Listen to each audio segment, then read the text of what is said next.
ଦିନେ ସ୍ୱର୍ଗରେ ଭଗବାନ ଗଣେଶ ତାଙ୍କର ବୁଦ୍ଧି ଆଉ ଦୟା ପାଇଁ ଜଣାଶୁଣା ଥିଲେ। କିଛି ଦିନ ଗଲା, ତାପରେ ସେ ବୁଲିବାକୁ ଗୋଟିଏ ଜାଗା ଯିବା ପରେ ତାଙ୍କ ମଝିରେ ଜଣେ ଅହଙ୍କାରୀ ମୟୂର ଆସିଲା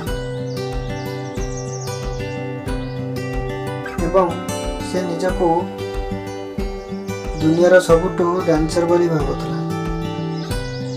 ଦୁନିଆର ସବୁଠୁ ତାଙ୍କର ଡେଣା ପାଇଁ ସେମାନେ ଜଣାଶୁଣା ଥିଲେ ଏବଂ ନୃତ୍ୟଶିଳ୍ପୀ ମଧ୍ୟ।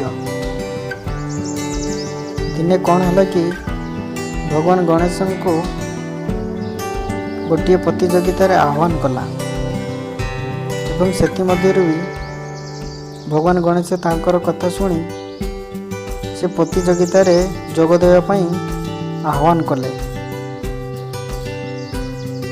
ଏବଂ ସେହି ସମୟରେ ବର୍ଷା ଆଉ ପବନ ପ୍ରବାହିତ ହେବାକୁ ଲାଗିଲା ଏବଂ ସେ ଦୁଇ ଜଣ ନାଚିବାକୁ ଲାଗିଲେ। ଏହା ମଧ୍ୟରୁ ପବନ ଆଉ ବର୍ଷା ପ୍ରଭାବିତ ଜୋରରେ ହେବା ପରେ ମୟୂର ତାହାର ଭାରସାମ୍ୟ ହରାଇ ଗଛରେ ବାଡ଼େଇ ଗଲା।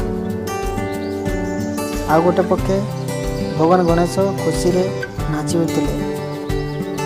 ଯେତେ ବି ବର୍ଷା ଯେତେ ବି ପବନ ହେଲା ପରେ ବି ମଧ୍ୟ ସେ ତାଙ୍କର ପ୍ରତିଯୋଗିତାରେ ହାର ମାନିବା ପାଇଁ ରାଜି ହେଉନଥିଲେ ଏବଂ କିଛି ସମୟ ଗଲା ପରେ ଭଗବାନ ସବୁ ଦେଖି ହସୁଥିଲେ ଏବଂ ସେଥିମଧ୍ୟରୁ ସେ ପୁଣି ନାଚିବାକୁ ଆରମ୍ଭ କଲେ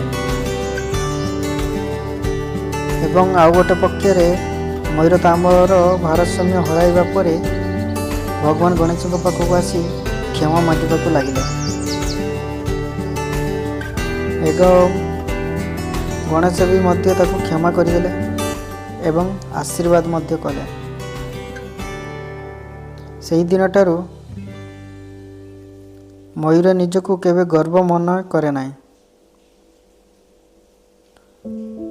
କାହିଁକିନା ଗର୍ବ ଆଉ ଅହଙ୍କାର ନିଜର ହିଁ କ୍ଷତି କରିଥାଏ।